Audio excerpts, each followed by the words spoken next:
अगर आप अभी देखें यूएई के न्यूज़पेपर्स उठा के और उनके सोशल मीडिया को देखें तो ऐसे लग रहा है कि जैसे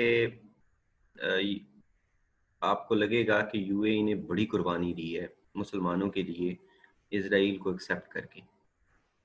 इसराइल कब्जा करने वाला था पूरे पैलेस्टाइन के ऊपर, मगर यहाँ यूएई ने एंट्री दी, यूएई ने रिकग्नाइज किया इसराइल को और उसके साथ इसराइल को रोक दिया फ़लस्तीन के ऊपर कब्जा करने। अब ये कुछ ड्रामा ही लगता है। ड्रामा इस तरीके से कि कुछ अरसा पहले या कुछ मंथ्स पहले जेred कुशनर ने ऐलान किया, ये जो ट्रंप के दामाद हैं, कि हम कब्जा कर लेंगे। हालांकि जिन लैंड्स के ऊपर उन्होंने कब्जा करना था वो पहले ही उनके कब्जे में है।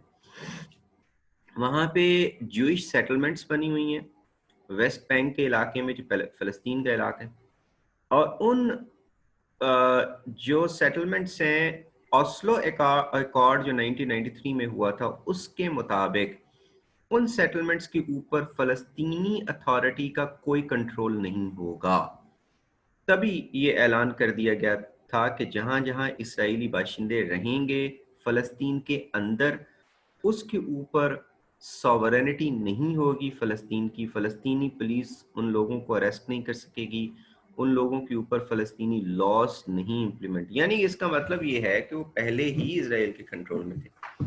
ऐलान किया गया कि हम उनको अनेक्स कर लेंगे, हम उनके ऊपर कब्जा कर लेंगे। डी फैक्टो कब्जा तो अभी भी है, लेकिन जब ये ऐलान किया और उसके बाद फिर यूएई ने एक्सेप्ट कर लिया, यानी रिकग्नाइज कर लिया इसराइल को, तो फिर कहा गया कि भाई हमने फ़लस्तीन को बचा लिया। और डील भी ऐसे ही हुई कि फ़लस्तीन को अनेक्स नहीं किया जाएगा और उसके बदले में यूएई ने एक्सेप्ट कर लिया, यानी यूएई ने जो रिकग्नाइज किया उसके बदले में फ़लस्तीन को अनेक्स नहीं किया जाएगा।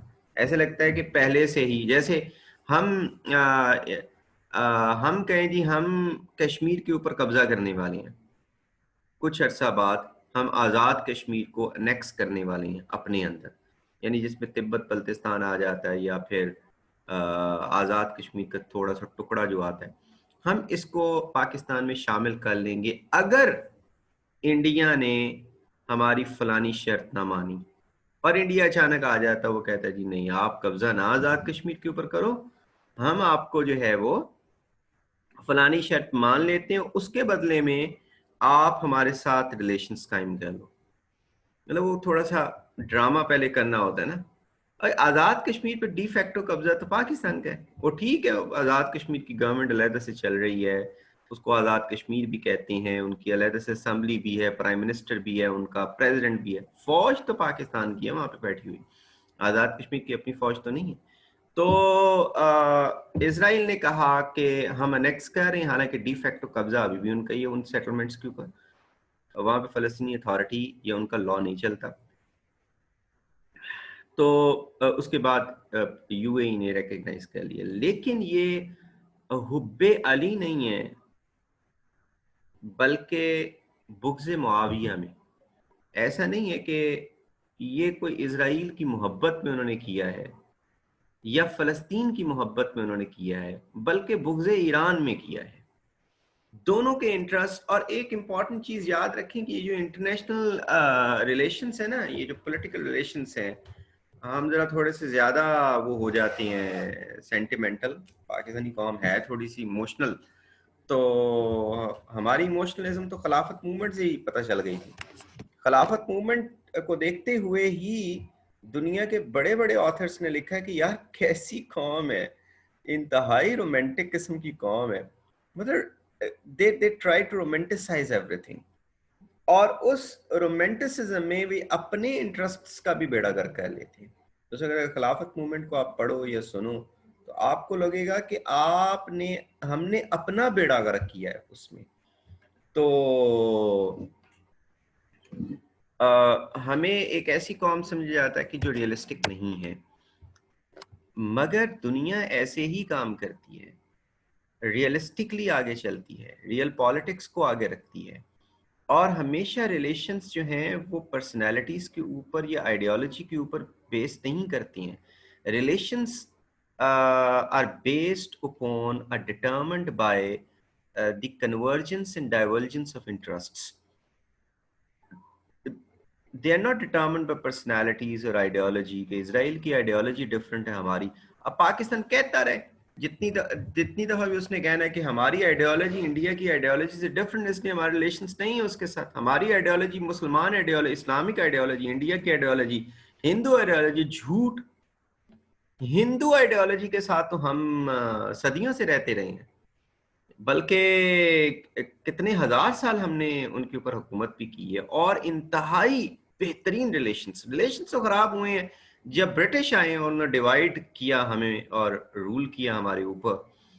और अगर आप इनसे भी बुरी आइडियोलॉजी देखें, अगर हम रिलीजन को ले आते हैं तो फिर तो चाइना की आइडियोलॉजी सबसे बुरी है, जो कि कम्युनिस्ट्स हैं. उनका तो चलो कोई रिलीजन है ना, वो किसी ना किसी तरीके से खुदा को तो यकीन रखते हैं, चाहे उसको भगवान कहती हैं, ईश्वर कहती हैं, what ever they call it. Chinese तो किसी को भी नहीं कहते. हमारे रिलेशन हैं कि नहीं है? अच्छे रिलेशन है उनके साथ.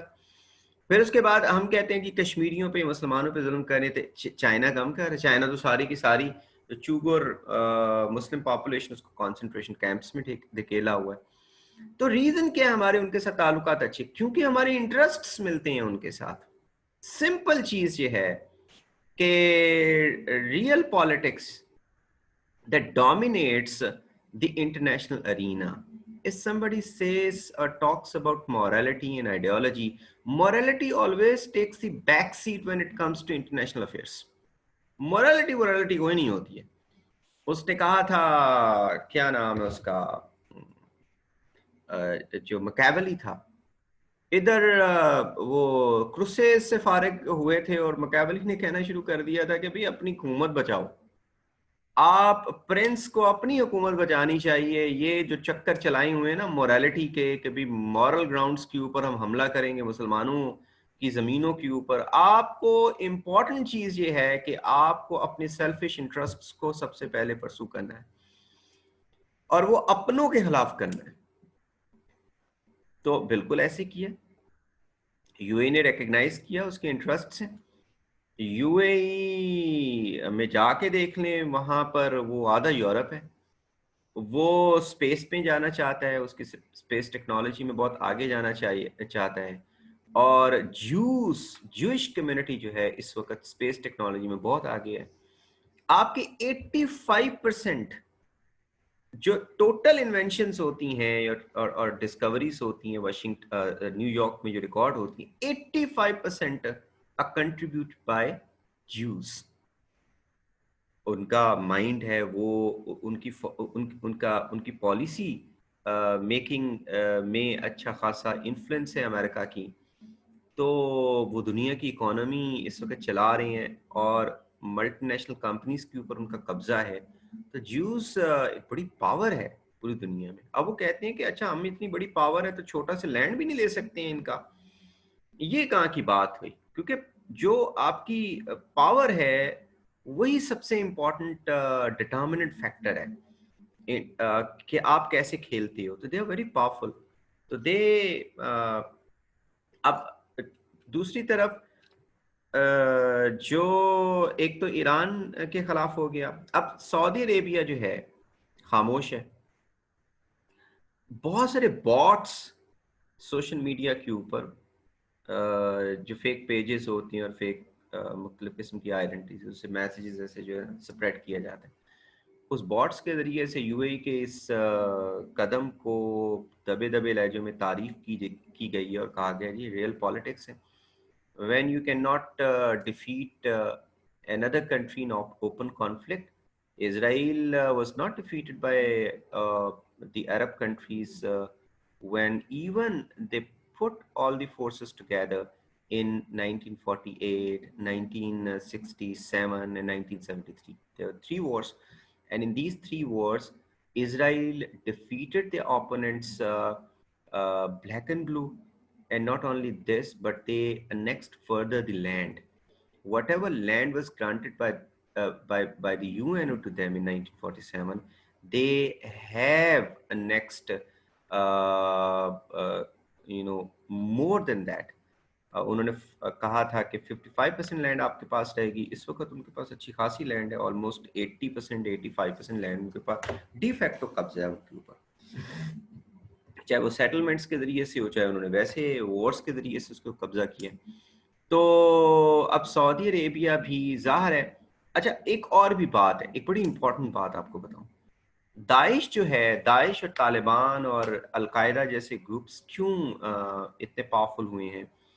आप उनसे बात करो ना, उनके इंटरव्यूज अगर आप लो, दाइश के, तालिबान के और इसके अलावा जो अलकायदा के लोगों के हैं, अ, वो कहते हैं कि जब आप अल्लाह के रास्ते में निकलते हैं तो अल्लाह ताला आपको दुश्मनों से भी मदद दिलवाता है, आपके जो दुश्मन है उससे भी मदद दिल। अब मैं इसको अगर एनालाइज करूं, तालिबान को किस किसने सपोर्ट किया? अमेरिका ने किया, पाकिस्तान ने किया, अरब कंट्रीज ने किया। 9/11 के बाद किसने सपोर्ट किया? एक फैक्शन को पाकिस्तान खामोश सपोर्ट देता रहा, चाहे वो उनको सेंचुरीज देकर, चाहे उनको कॉन्ड्यूट देकर। एक फैक्शन को देता रहा इंडिया सपोर्ट और अफगानिस्तान सपोर्ट देता रहा, टीटीपी वगैरह को। फिर बाद में वहां पे दाइश जब नई नई आई तो उसको कहा जाता है कि अमेरिका ने भी कुछ सपोर्ट किया। अब वो अब तालिबान से पूछे आप तो वहां से सपोर्ट लेते रहे, तो वो कहते हैं कि भाई हम अब यूएसएसआर सपोर्ट देता रहा तालिबान को, अफगान तालिबान को, कि वो दाइश के खिलाफ लड़ेंगे या अमेरिका के खिलाफ लड़ेंगे, बल्कि पैसे भी देते हैं। तो हर कंट्री जो है वो तालिबान को सपोर्ट करती रही है। तो इवन ईरान जो तालिबान का सख्त दुश्मन था किसी जमाने में, वो अफगान तालिबान को सपोर्ट और वेपन्स देता रहा ताकि दाइश को खत्म कर सके। तो इसी तरीके से दाइश अगर जब निकलती है तो उसको सीरिया की गवर्नमेंट भी सपोर्ट देती रही शुरू शुरू में अपने मकसद के लिए। फिर उसके बाद अमेरिका भी उसको इसराइल उसको सपोर्ट देता रहा कि वो कहीं कमजोर ना हो जाए और वो इस तरीके से तबाही और बर्बादी जारी रखे। क्योंकि एक सिविल वॉर में होता यह है कि एक पार्टी जो भी कमजोर होने लगती है, दूसरी पार्टी उसको सपोर्ट, जो आपके दुश्मन है ना, जो चाहते हैं कि सिविल वॉर रहे, वो जो कमजोर पार्टी उसको हमेशा सपोर्ट देती है ताकि वो जरा थोड़ा सा बैलेंस हो और ये सिविल वॉर खत्म ना हो। जैसे हम देखते हैं डिवाइड एंड रूल, ब्रिटेन ने भी जो किया था इंडिया में, जब मुसलमानों के खिलाफ उनको गुस्सा था 1857 के बाद, उन्होंने सपोर्ट किसको किया? हिंदूज को किया, जानबूझ के किया ताकि मुसलमानों के दिल में खौफ पैदा हो सके कि अगर हमने ब्रिटिश का साथ ना दिया तो हिंदू डोमिनेट कर जाएगा। और जब हिंदू बहुत पावर में आ गया 1900 के शुरू में, तो फिर और वो खतरनाक बनना शुरू हो गया ब्रिटेन के खिलाफ, तो फिर मुसलमानों को सपोर्ट करना शुरू किया। मुस्लिम लीग बनी उस जमाने में, फिर उसके बाद पार्टीशन ऑफ बंगाल हुई, सेपरेट इलेक्टोरेट दिए गए, तो वो उनको सपोर्ट करना, यानी कि कोई भी पार्टी कमजोर ना होने पाए, आपस में जो है वो लगे रहे एक दूसरे के खिलाफ।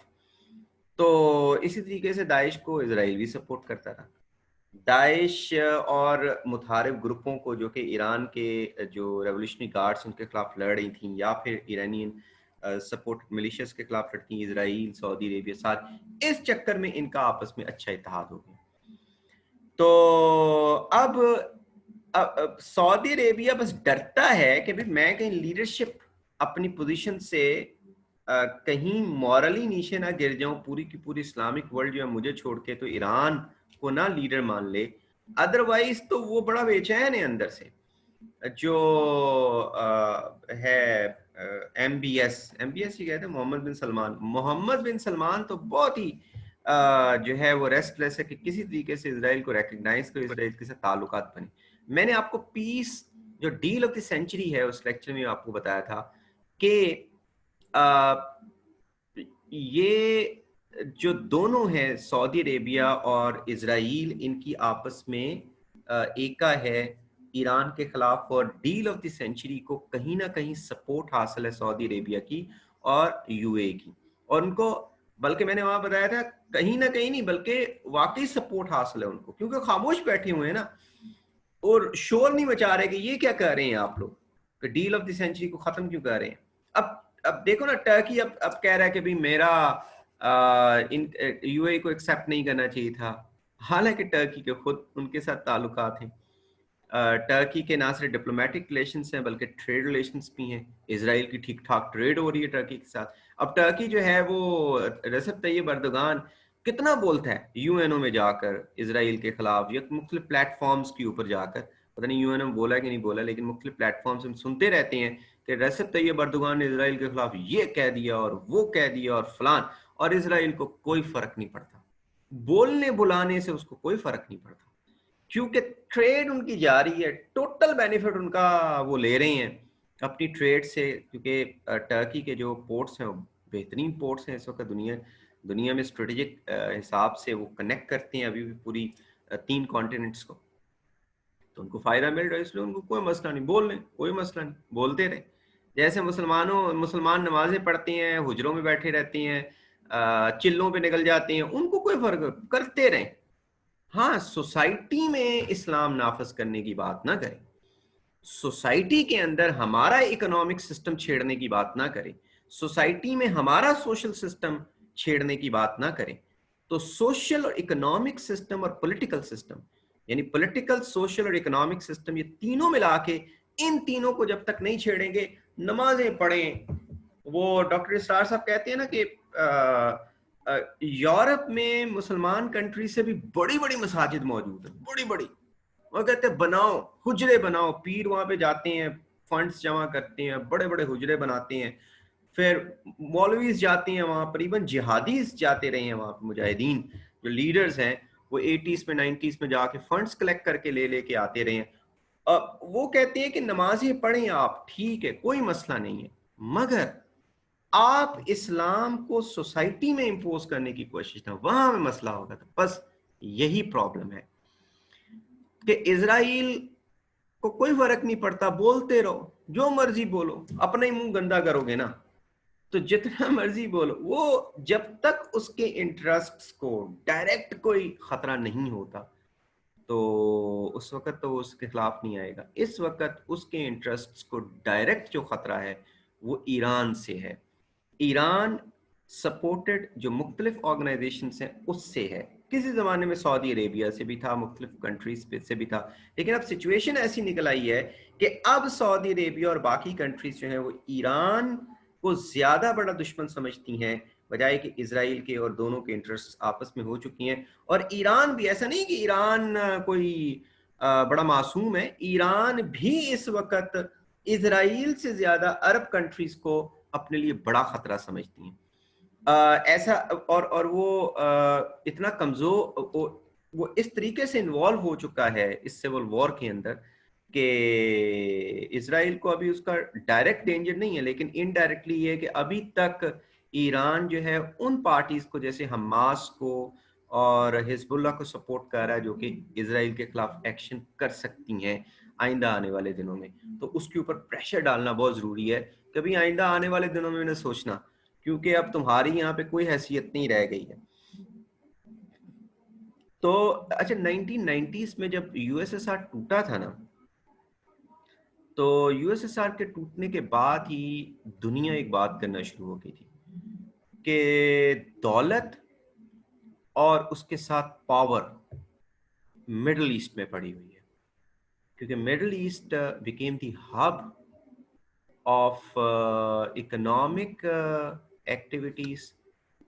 Not only that, balki it possessed the largest reserves of energy. And energy was at that time considered to be, and right now even, energy was considered to be the focal point of power around which the whole international politics is revolving. कि दुनिया की जितनी भी politics है वो किसके गिर्द घूम रही है? Energy, energy in form of oil, energy in form of gas, energy in form of coal, energy in form of even water.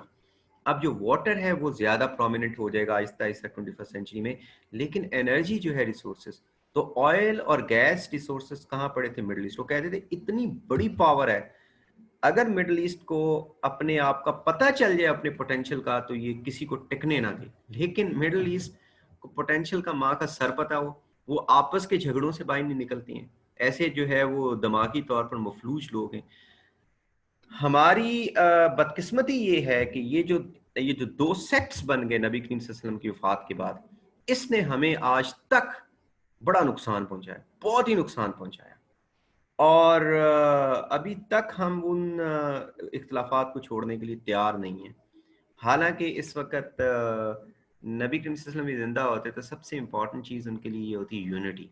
वो कहते हैं अच्छा यार चलो छोड़ो, जो हो गया पास में उसको छोड़ के तो यूनाइट तो हो ना, कम से कम उन इश्यूज के ऊपर जिसके ऊपर यूनाइट हो सकते हो। ऐसे ही होता है ना, अब प्रोटेस्टेंट्स और कैथोलिक्स किन इश्यूज के ऊपर यूनाइट हो, उनके कितने इख्तलाफात हैं, आपसे ज्यादा इख्तलाफात होंगे उनके।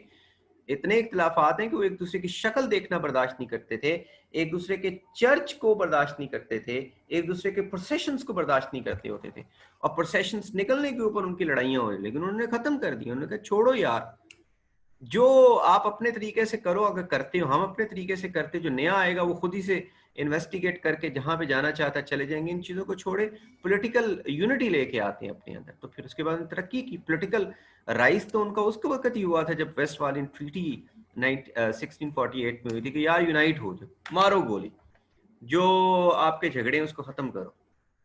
तो बहरहाल जी हमारी बदकिस्मती यही रही है कि हम उन झगड़ों को ख़त्म ही नहीं कर पाए, और ख़ास तौर पे जहाँ पर भी पॉलिटिकल इख्तलाफात आती हैं, उन पॉलिटिकल अपने डिज़ाइंस को पूरा करने के लिए जब रिलीजन का तड़का लगाया जाता है, और उससे भी खौफनाक जब सेक्टेरियनिज्म का तड़का लगाया जाता है, तो वो खौफनाक चीज़ आपकी अपनी सोसाइटी में, एक मोहल्ले में अगर 10 घर हैं तो 4 घर एक सेक्ट के हैं और 6 घर दूसरे सेक्ट के हैं।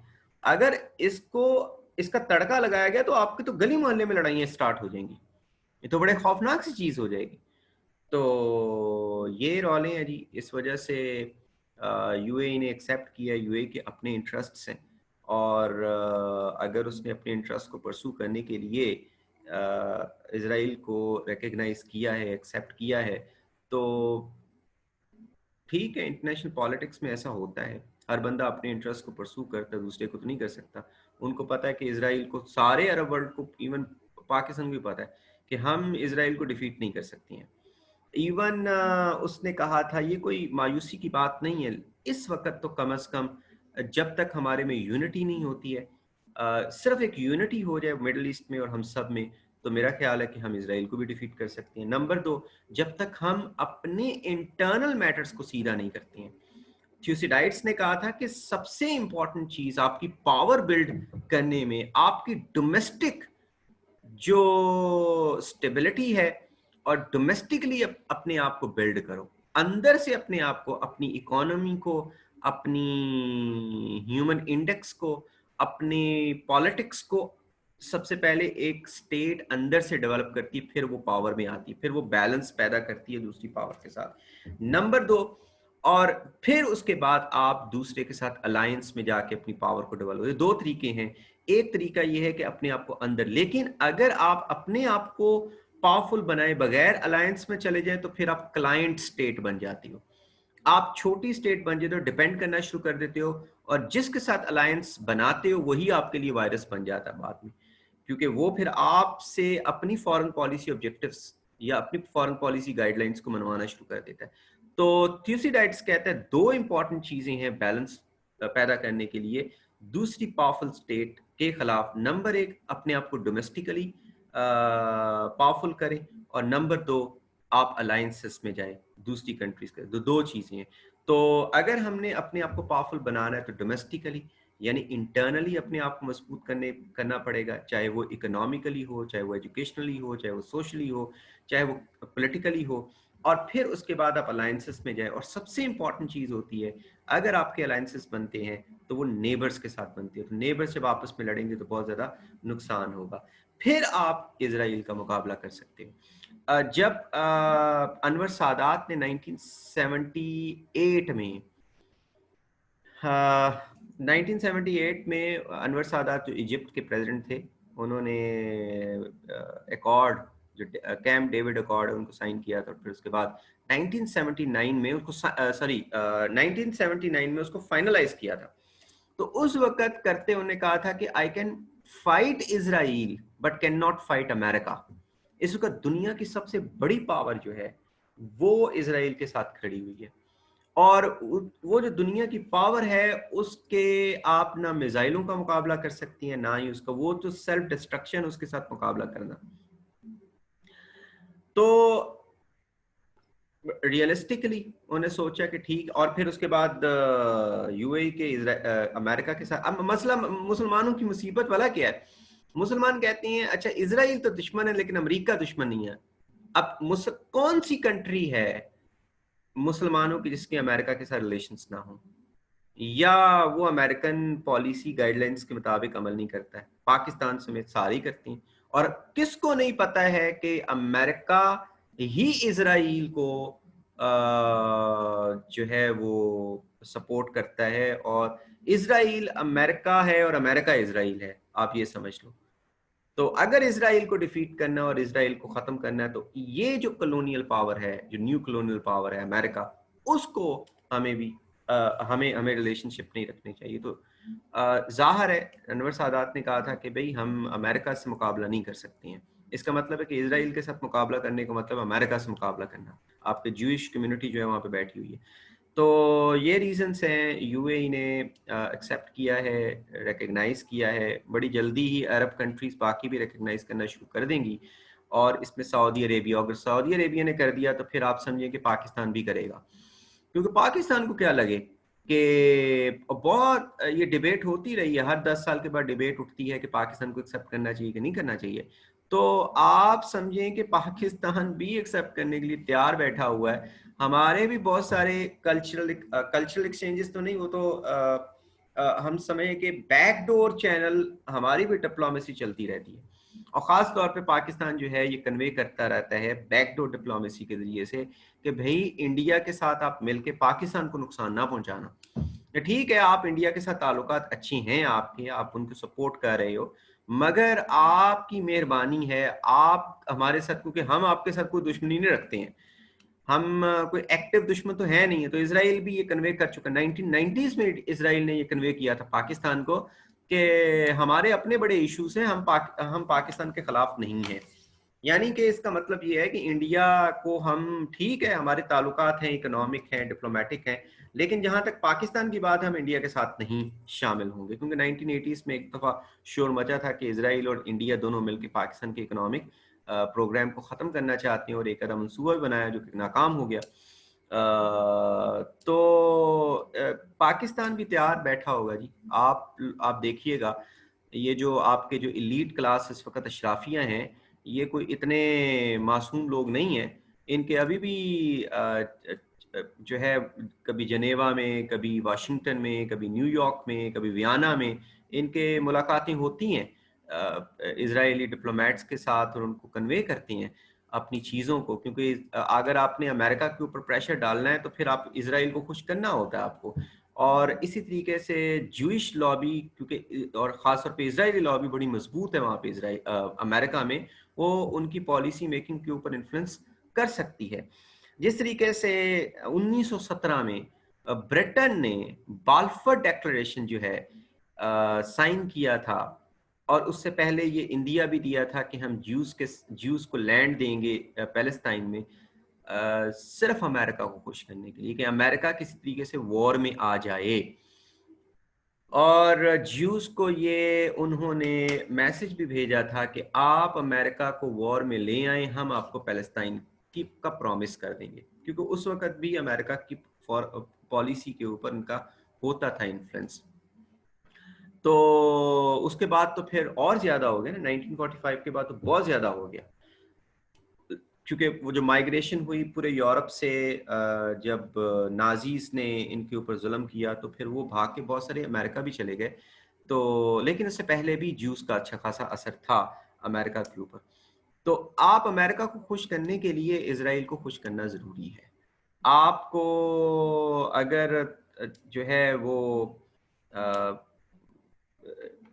क्या उसको कहते हैं रिलेशंस अमेरिका से अच्छे बिल्ड करने हैं, तो फिर आपको ज्यूश लॉबी का सहारा लेना पड़ता है। और ज्यूस के साथ मुसलमानों की अच्छी खासी दोस्ती रही है।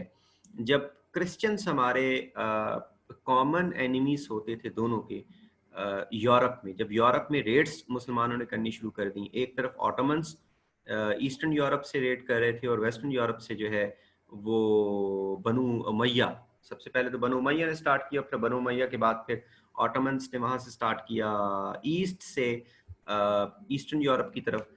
तो चूंकि जब यूरोप में क्रिश्चियनिटी और इस्लाम का आपस में टकराव हुआ, तो उसके बाद फिर हमारे जो ताल्लुकात हैं ज्यूस के साथ अच्छे हो गए। ज्यूस के साथ नेचुरल सी चीज़ है, दोनों हमारे दोनों का एनिमी एक ही था, तो दोनों के ताल्लुकात और हमारे ताल्लुकात बड़े एग्जाम्पलरी रहे। मुसलमानों ने बड़ा प्रोटेक्ट किया यूरोप में ज्यूस को, और ज्यूस ने बड़ी तरक्की की है मुसलमानों के दौर में। हिस्पानिया का जो दौर था, जैसे मुसलमान 800 साल तकरीबन वहां पे हुकूमत की, उस दौर में ज्यूस का गोल्डन पीरियड समझा जाता है। ज्यूस ने बड़ी तरक्की की है उस जमाने में, आर्ट में, लिटरेचर में स्टेबिलिटी उनको मिली। और फिर उसके बाद जब यहाँ से मुसलमानों का खात्मा हुआ, तो फिर ऑटोमन्स ने पनाह दी उन ज्यूस को जो यहाँ से निकल के वहां पे आए थे।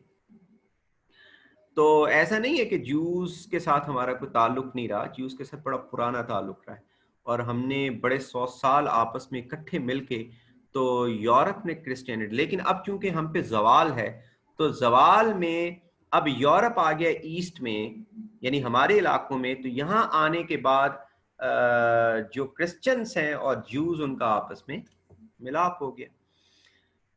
तो अब ये बात आपको समझ लग रही होगी।